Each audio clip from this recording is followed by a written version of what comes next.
commercial photographer, but he's also a fine artist. He has an incredible eye, and he envisioned this because he wants people to get up close and view them. If you have large photos, you can stand back, but this way you come up and really look into it. And I just wanted to say something. We never know how many people will come. But a friend of mine, an artist, Gus Sermus, used to say, he would give talks, and I'm like, I hope people will come. And he said, it's not the quantity of people that come, it's the quality. I'm looking around, I know there's a lot of good quality here, so thank you all for the right being here. And that's Jim, right here. Thank you all for coming. Appreciate it. I always get to this point and say, okay, now what am I going to talk about? So this show's called Proof. And the reason it's called Proof is it's the first thing that I have that's solid, that's actually really representational of the work that I've done. Because of the way the world is today, I am a digital photographer. So everything I have from my camera is ones and zeros on a little card like this. And so I can't take a loop like I used to with film and say, oh, well, there's the negative, and I can see what I've got. But even then, I had to wait till I get home and develop it. So here, I go home, put that into the computer, or into a card reader that goes into the computer, and up pop these images. I work in a format called RAW. It's not a JPEG. JPEG, if I were to shoot in a JPEG or a TIFF, all the colors baked into those, all the sharpening is baked into that, the saturation's baked in. Now, can I do some heavy lifting and change it? Yes, I can. But with RAW, it's a lot more malleable. So if in my mind, that red is that red, but when I look at it on the computer screen to begin with, it's flatter. Most RAW files, most digital photography is flat. It doesn't have a white point, it doesn't have a real black point. And the color is a little bit muted. Now you can do little bits and pieces and things in your camera to try to get more out of it, and that's great. In my case, I want to make those decisions. I want to decide, okay, there's my white, that's the yellow. So I want to make those decisions, so I can do that. And my tools have gotten to such that when I go and make an image and do a print the first time, a proof the first time, I can go back just like, so do you see the image that is, it's actually corrugated, painted corrugated steel in a little town called Punta Arenas. Yes, right there, ma'am, that's right. So that's in South America, in Chile. And I was headed to Antarctica. And so my town of jumping off was this town, and I was wandering around and trying to look at things in a different way, in a way that I might have just ignored something or just seen the color and just moved on, and instead I was trying to make myself stop and look. And so a second person, collector, decided, oh, I like that, I want that. So I went back to the original image and remastered it, made a new proof. In this case, he's going to get something that is very close to that, but different. So, and I can go back with all these files and say, you know, I haven't looked at this for a long time. You know, I can, because my tools are different, so I'd like you all to accept the idea that instead of going into a darkroom, turning out the light, turning on an orange light, and putting a negative into an enlarger, I go to my desk or my laptop. Sally, my partner, would laugh because I call it, if I'm working with my laptop, my horizontal office. My horizontal office simply is the laptop lays on my chest, I lay down on a couch, and there I am. But I start to look at things in a different way because I have different tools with Photoshop. and they keep changing them on a regular basis. And in today's, with the old Photoshop, you might struggle to do one thing. You had to go in, like in the old Photoshop, I would have to go in and hand select all of the white to make it, and then adjust the color to get it to where I want it to be, so that my viewer sees it as white, and then I see it as white. Or if I want to make it warm or cold, you know, add some yellow, add some blue, whatever, I can do that. Today, click, select, and it's much easier. But so I can give my viewer a better image, or a better realized image, let's put it that way, than I could a bunch of years ago. So all of these are sort of steps along the way.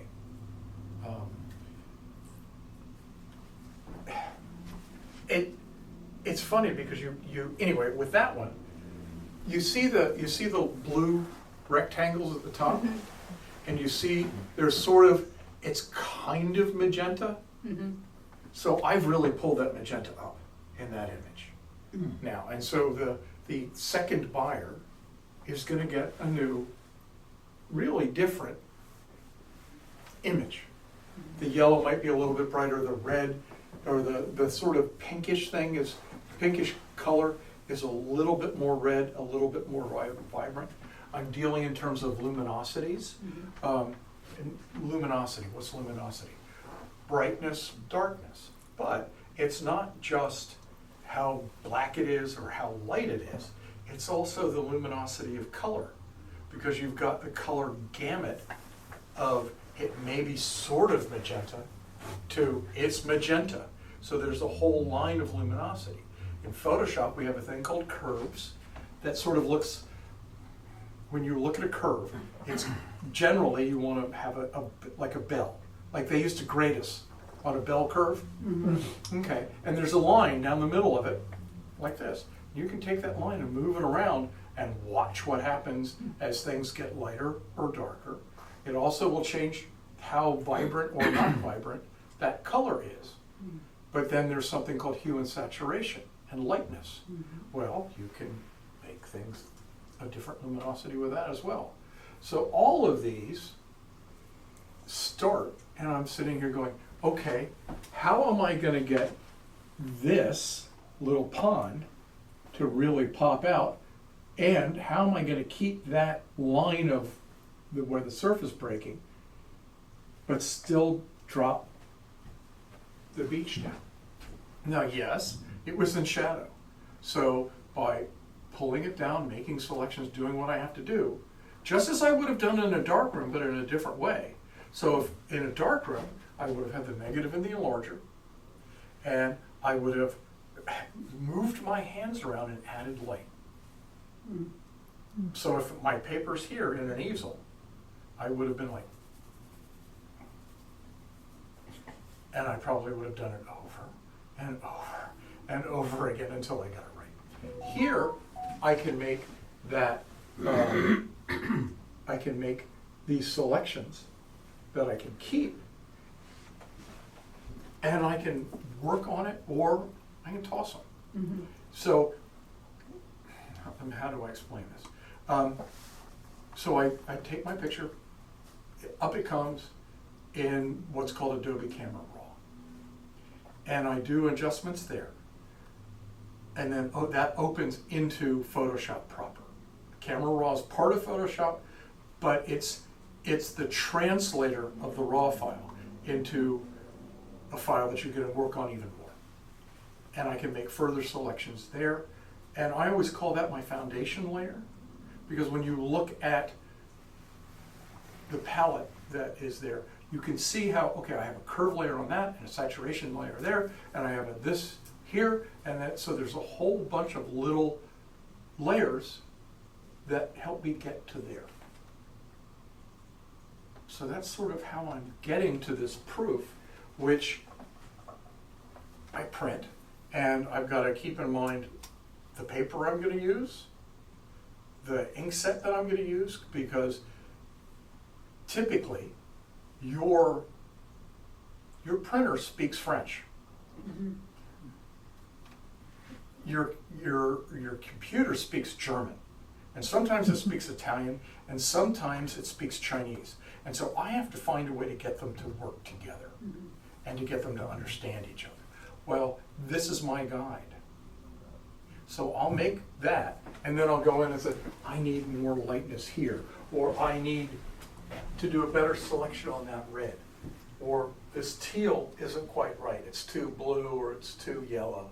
And so now I need, just as if I was able to paint, you know, Jamie Wyeth asked me one time, he said, Jim, why don't you paint? And I said, Jamie, I see it here, I feel it here, I perceive it here, and it comes down here, and it gets to here and stops. And he laughed heartily, but it's true. It stops. So I have to do it this way. But you could argue that what I'm doing is I'm passing light through a lens and now onto a chip, or then onto film. And so I'm painting with light. And if I take my camera and move it, and I haven't done that in any of these, but I have done it in other ones. If I take it and move it, I'm moving the light around on that chip to represent whatever I want it to be. I could take multiple exposures and add, my friend Hank has done that many times with flowers or with a landscape, and you layer little bits of information and it looks almost pointillist. And it's really an interesting process. And if I spent more time and would just go ahead and approach it, I probably would be better at it.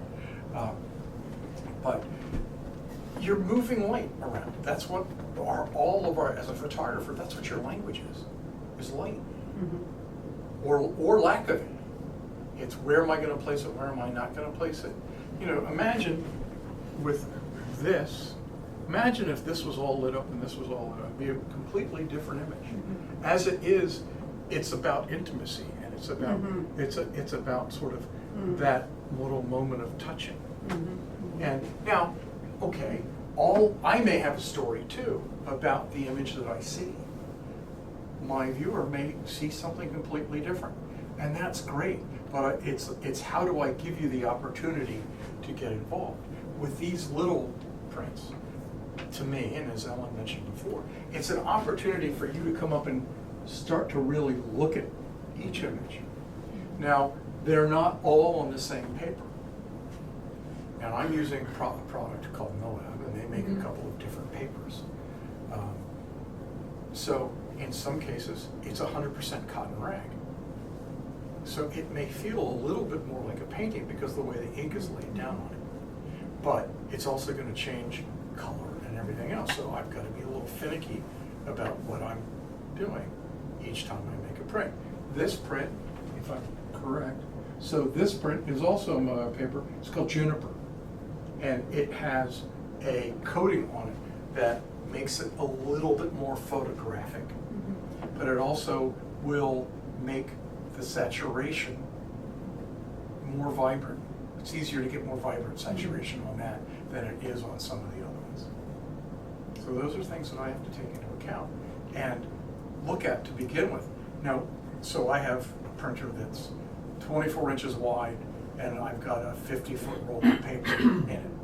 So these little pictures I make a little 4x6, 5x7 before I make a really large print. If I even decide to make a large print. But I have to look at each of these, and I make these, and in each case, these are the first ones that I've made. That one's got a second one later on, but first one. And it starts to guide me and tell me what I need to do. In most of these cases, I was right about what I thought I should be doing. Thank you. But, you know, you could go in, you might print. When I make exposures for things like this, your camera always kind of, or my camera, fools me a little bit sometimes, and I'm not totally thinking about whatever. And that white becomes a little gray when I make the underexposure. Your meter's trying to get you to 15% gray, and if you're not careful, you'll underexpose. You got to remember to overexpose, and so I can pull it up in Photoshop or in the darkroom. And so it's how do I make sure that I still have tone there and not just total white when I go to make the print. And so it's that experimentation and that little adventure that you go on while you're working and trying to find out what you found. And you may find, in a day, let's say I'm going out in a day, and you might make 4 or 5 images, and if you're lucky enough that you do, and you can get through those, or maybe you just do 1, or maybe you only get it halfway there. So, questions, I hope. Can you ever edit by giving instructions to the computer orally? For No. example? Not yet. Not yet. Right now, because of AI, Adobe has now offered a bunch of different AI models that allow you to do generative fill and that sort of thing, or where it will completely create, like it will create something using your images as reference. I don't know that I want to go there. I'll be honest.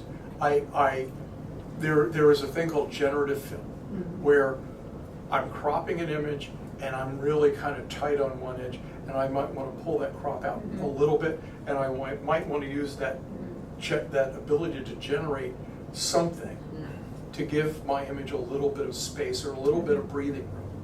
And so, yeah, that I don't mind using. But am I going to sit and write a tome for the computer to figure out what it is I want? I don't have the patience for that. Now, that said, there is, what is her name? Ann Cutting, I think her name is. I believe she's a California artist. And she's doing things like that. It's phenomenal. Her voice is her words, but could you dictate? Yeah, you could actually, because you've got the ability, I think, to go down in one menu and start to dictate. So yeah, you're dictating into what you're writing. For example, color temperature. Like in the evening, for example, it's usually a little warmer color. So you could say to the computer, I want to have 2600 Kelvin instead, yeah. as opposed to 27. Exactly. Yes. Right. Yeah, you could. You could say, I want you to emulate late evening or early morning, which would be very, very blue. Right. Or you could say, I want it to be very, very late evening light, but I want my subject to have a different light temperature and it be this way. And you probably would have uploaded a picture of whatever you want as your subject, and maybe you've uploaded a picture of something for a background, and maybe you've added a chair into that, into a reference material. I don't want to be really a composite person. What I'd rather do, I think, is, and not even really in a way, I saw this little phrase the other day, and I kind of really like the idea of it, and it's, I don't really want to go and make pictures. What I want to be able to do is show you what I saw. And this is the way I can do that. And just as an example, these two images and that image up top, I was going up to Terrain, back when Terrain was a little bit more relaxed in their cafe, and I'd have lunch. And then I'd walk around with my iPhone and make square pictures, and just made them crop, and made these, and I've got a whole portfolio of almost 100 pictures, 100 images, all black and white, of Terrain in ways that I never thought I'd see. And I'm just looking for shape, for form, for composition, for lightness and darkness. And it's how do I exercise? I mean, it is. It's why I go out to photograph sports. I shoot a lot of different athletic events in terms of baseball, football, blah, blah, blah, horse racing. But if I don't do that on a regular basis, I'm too slow, I can't react, and I miss things. Okay, so if I don't exercise my eye on a regular basis to kind of try to say, oh, look at the way that plant material comes up and the way it catches light, and then I've got those leaves on this tree to kind of give me the brightness, I might miss that. But if I'm going out on a regular basis and looking at nature or looking at a person, you know, that's the hardest part for me is I don't, while I have to photograph and do portraits, I don't work for the news journal. And when I work for the news journal, 5 days a week, 4 times a day, go take a picture of X number of people at each one of these things. And I think one time I sat down and thought about it, and you know, if you're doing 4 assignments a day, 5 days a week, and you see at least 2, generally you'll see at least 1 person, 2 people, sometimes more, and you start doing the math, and it really adds up. And I remember at one point when I was still at the paper, people would come up and say hello and this and that and the other thing, and everybody would look at you, know everybody. Well, when you think of Wilmington, it isn't that big. And you know, and everybody remembers you because you took their picture and you put them in the paper. And back then, we did a lot of what we called cut line only pictures. The pictures that stood on their own in the newspaper. It was art for the paper. I mean, look, when you think of Fred Comegys and Pat Crow and Bobby Herbert and Leo Matkins, it was art for the paper. And all that's gone now. But everybody still remembers Fred. A lot of people remember a lot of the other, Pat Crow. I mean, he's who taught me. He's really who took me under his wing and gave me what I needed to move forward. So these are, in some ways, let's see. I was with Sally on that. We just decided to go out to see the light that afternoon, that evening. I was on my own. Most of these I'm on my own. These are all of these along the wall until you get to the one gradient image. These are all Maine. Most are in sort of Rockport, Camden area. The one, Bass Harbor, the lighthouse is in Bass Harbor, that's Mount Desert. The stone with the blue shell is Owl's Head, that's Mount Desert. And you know, yes, you have visual cues. You see, like with that boat, well, you know, I kind of grew up in Chadds Ford. You know, you see a boat in the grass pulled over, you sort of have a visual cue. His name's Andrew Wyeth. And yes, I'm guilty. But when you had Jamie as a 4th grade sort of stand-in art teacher, you know, a couple of times, I come by it honestly. I like to think. So anyway. Do your sorry, No. the black and white ones? Do they start as black and white, or No. you're then We start it. Okay. So I'll give you an idea about that. As when I was doing film, yes, you have black and white and color film. But with black and white film, I have different color filters that I can put on the camera to change the way the film sees the color. And it changes the tonality of the black and white. In my case, I can do that too with a layer. So I can say, okay, I want to take the reds down. I want to take the yellows up. I want to make the blues different. And so that will render that color, but in a monochrome way. There are a couple of different ways to do that. Channel mixer. Explain the chairs. I love it. So that's in Tenants Harbor. It's near the dock where Jamie would row his boat in from Southern Island. And the chairs were there, and there's a hotel and a restaurant behind us. And the chairs are just there, and there are all these gulls with all of these different sounds, almost like an orchestra kind of warming up. And I'm looking at the chairs, and I'm going, oh, it's orchestra seating. And you've got, you know, the fog is the curtain, and when the curtain lifts, you know, you get the performance. But right now, you're just listening to the fog and, you know, the gulls warming up. Very cool. It seems clear that you have a concept when you take all of these pictures of Or you what- find one. Oh, right.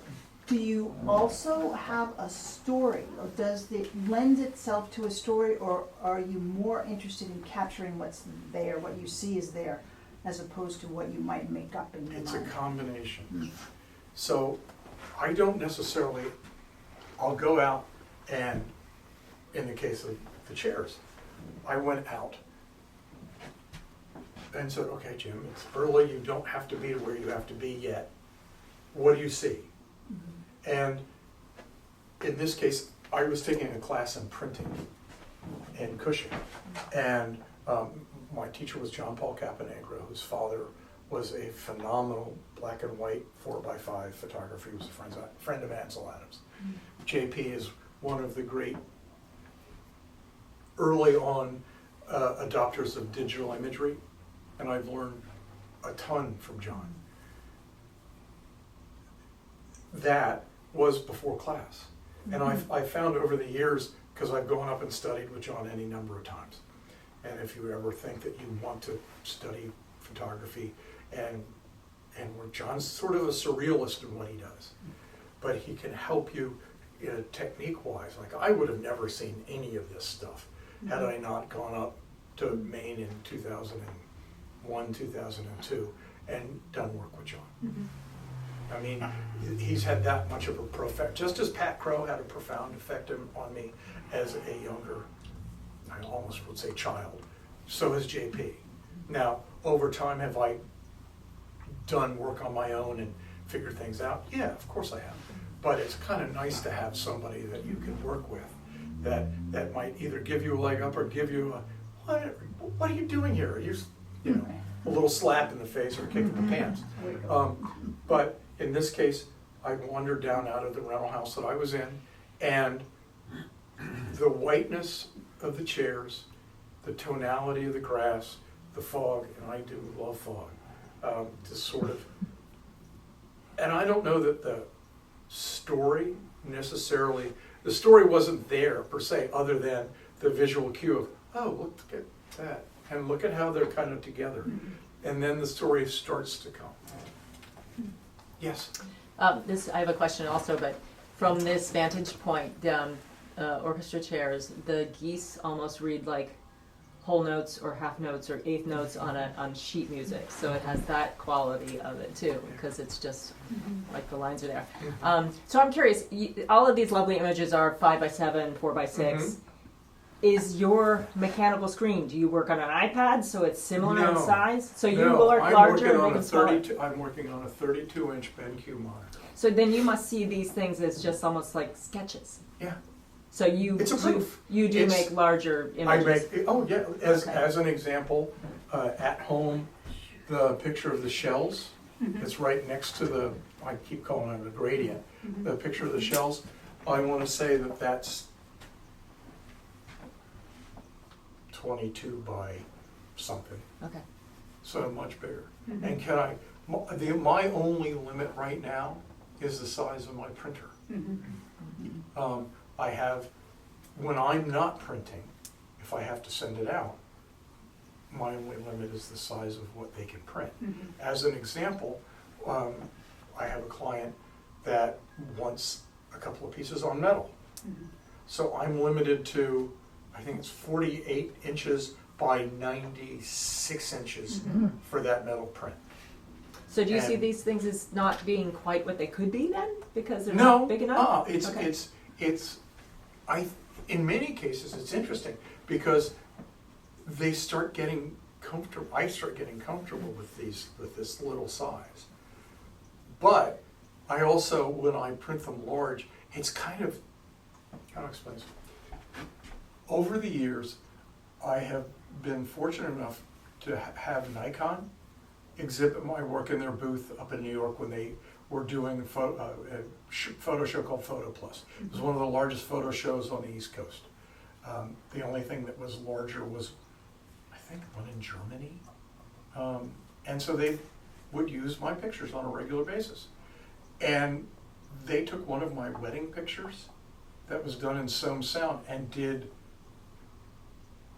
I think it was 80 inches tall. And I got there and I didn't know and they just said, Jim, we want the picture.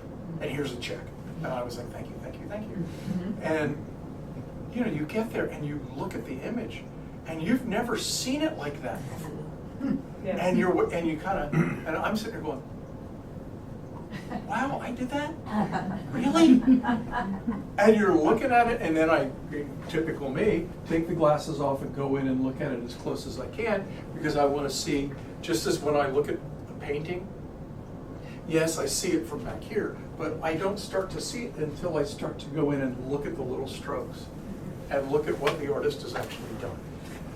The picture of the iceberg from Antarctica is the first one in the line. That is another example of that same thing. And it's just mind-boggling to me. I've never seen it that big before, so you get surprised.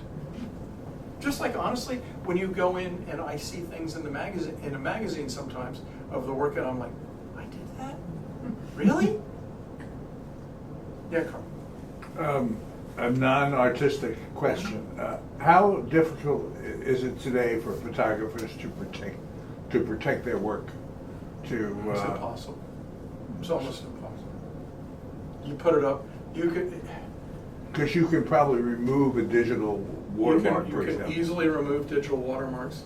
You can, if it's up on the web, anybody will steal it. Yeah. And they can screenshot it. They can if they have a little bit of know-how, they can take the watermark off, or they can crop it, or whatever. So unless you catch them, and you have a good lawyer, what are you gonna do? What you try to do is just put things up as low res as you can, so if they try to enlarge it, it looks like, yeah.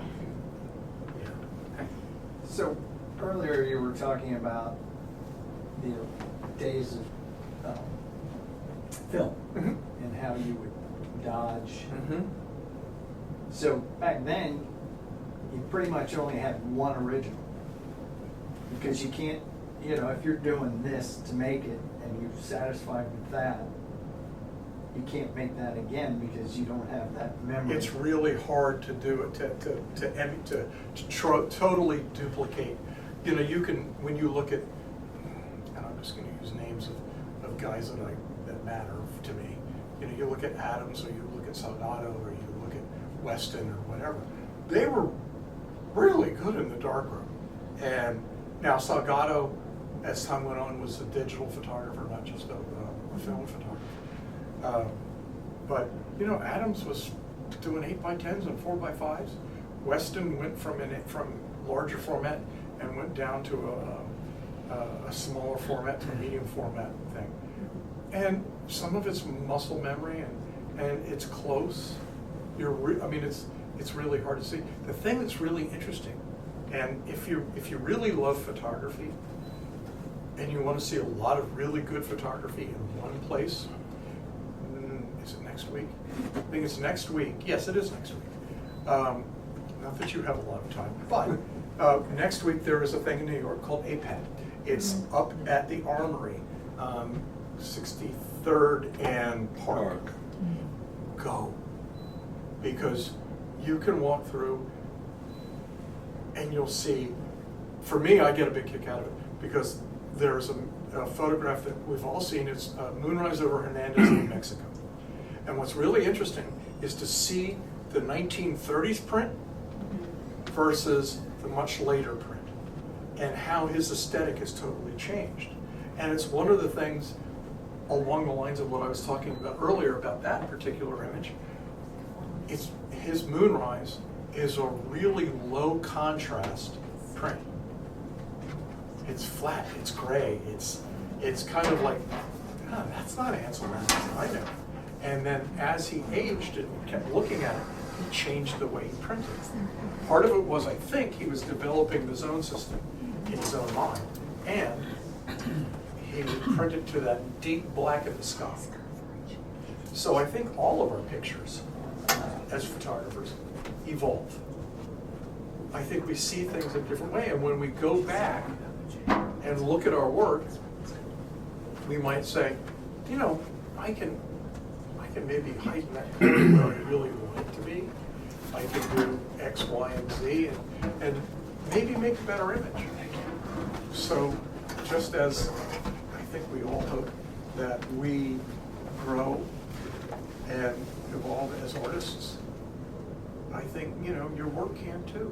Mhm. And in my case, you know, I can go back and remaster things. And I have different inspirations. And just as an example, the image that's on the last image that's on the wall back in the back, it's called At Rest. It was done on Nantucket. And there was a painter whose work was in a gallery up. I tend to go to a lot of galleries when I'm away, just to kind of put my eye kind of, oh, that's okay.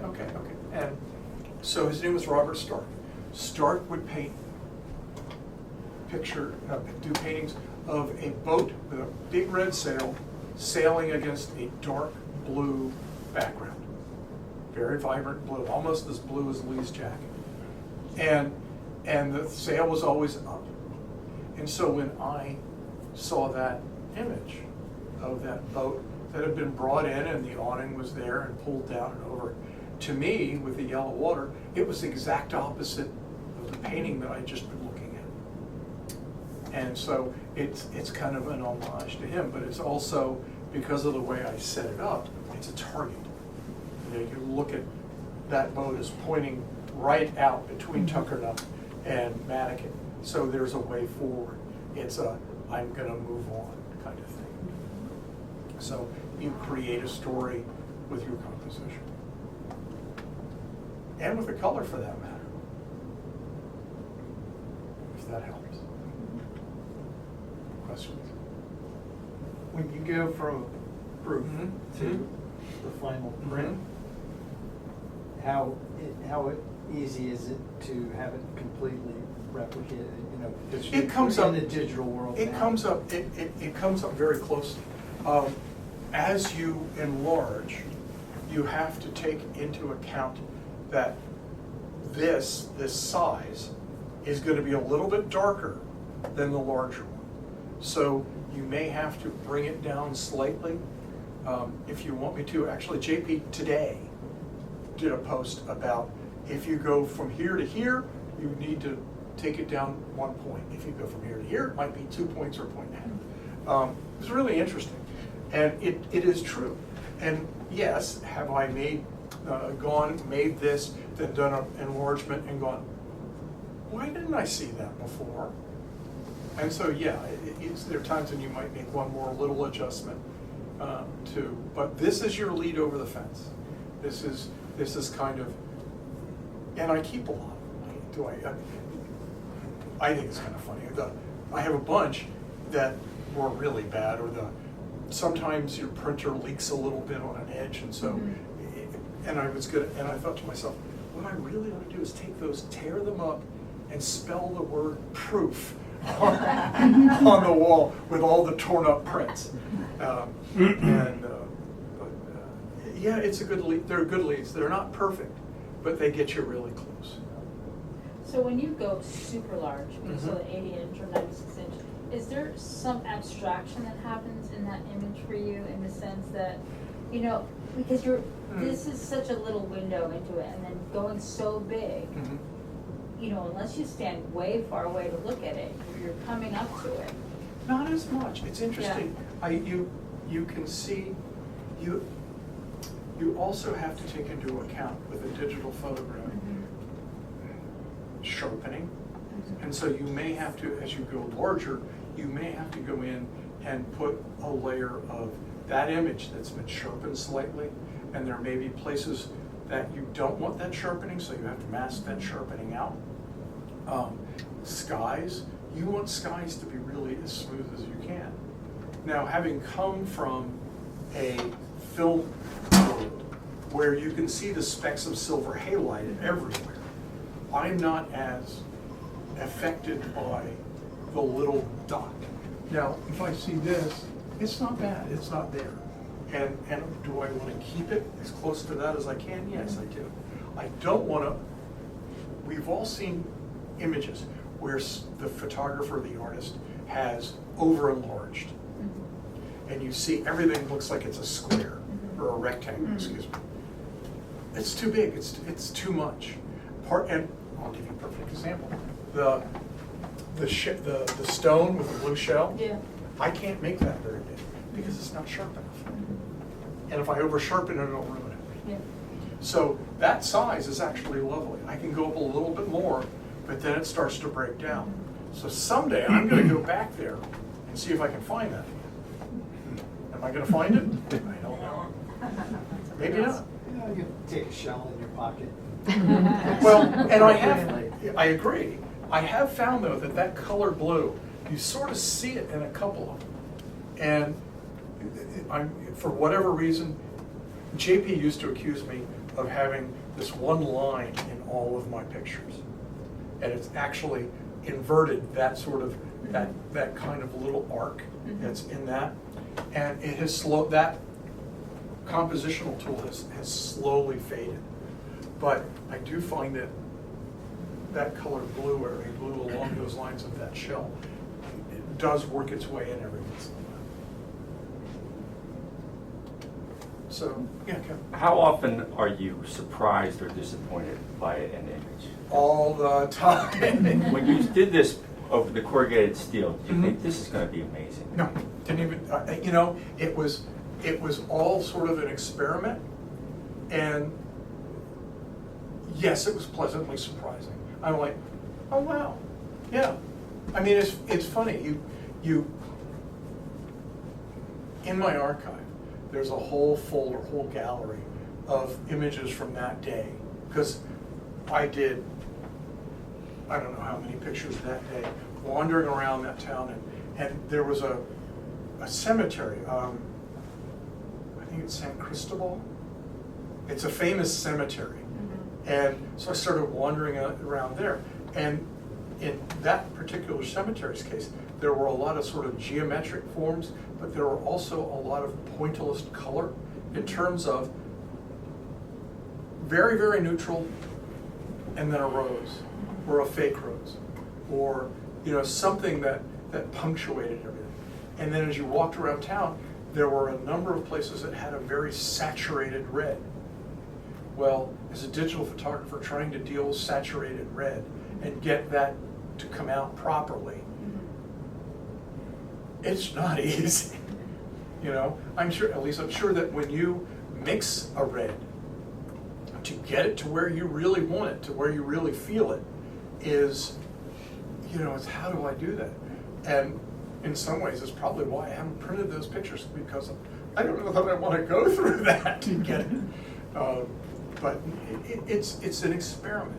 A lot of what I'm doing, it's a what if I do this, if I do that, do I have a lot of technique to base what I'm doing on? Yeah. As an example, it's one of the first things that I learned as a photographer. It's called the Sunny 16 rule. How many people used Kodak film in a box back in the day? Okay. Do you remember that when you opened the box, there was some writing on that box that told you, if you're outside and you're doing this, this is what your exposure is supposed to be. Well, for whatever reason, in 7th grade, I memorized the idea that if the sun is at my back and it's a bright sunny day, that exposure is a 60th at f/16, and I would get the exposure right.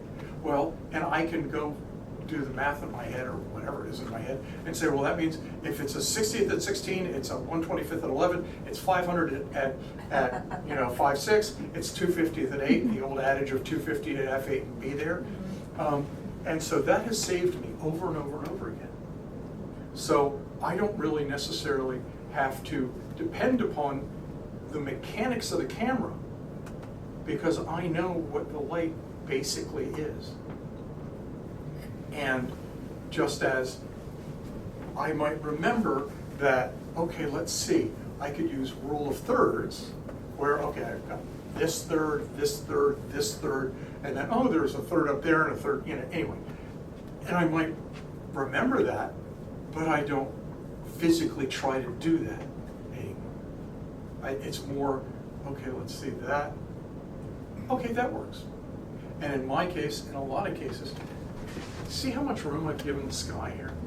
I do have a habit of putting a lot down here and let this be air. It's just how I see big landscapes. And I have a real tough time with landscapes. I have a real tough time with things that aren't detailed. I tend to want to define, I tend to want to distill what I'm seeing so that I kind of make you as my viewer look at what I want you to see. You've been talking about the process of capturing an image on a chip, and then editing that chip, editing that image and stuff like that. When I started dabbling in photography, which would have been in the late 60s or early 70s, there was a perception that a Leica lens or a Hasselblad lens would give a higher quality or a distinctive property to an image. Yes. Is the importance of the glass anymore? I mean, It still is just as important.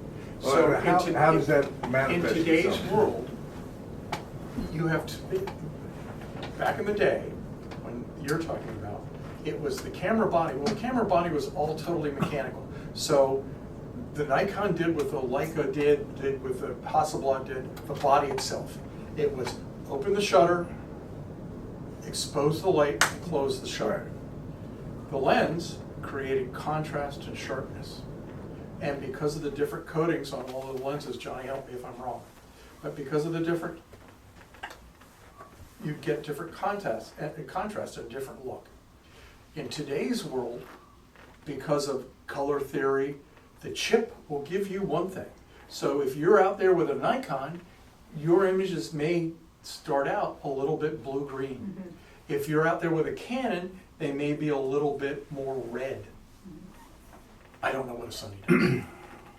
Fuji is kind of, it renders an image nicely. I have a camera that's a Fuji GFX 100. It's 102 megapixels. It's a very high pixel count camera. So it's a very fine detail thing. I can blow it up on the Kingdom Come.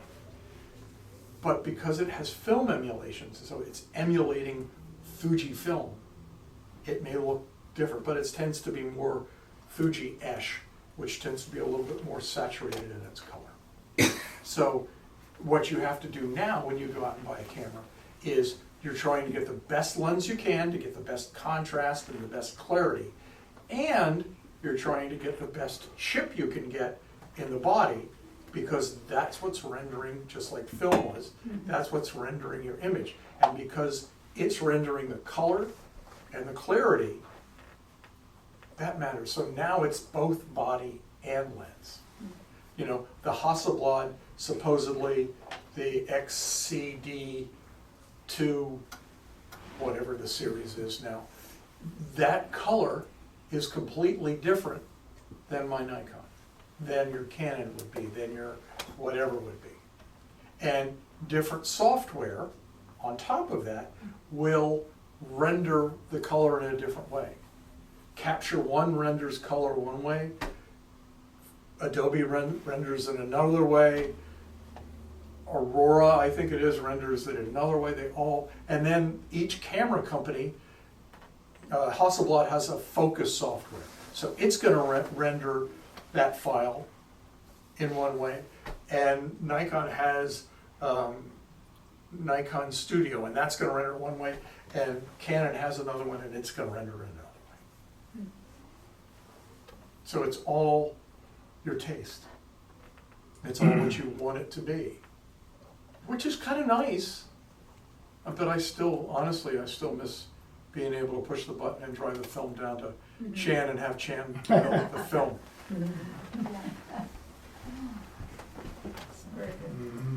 Thank you.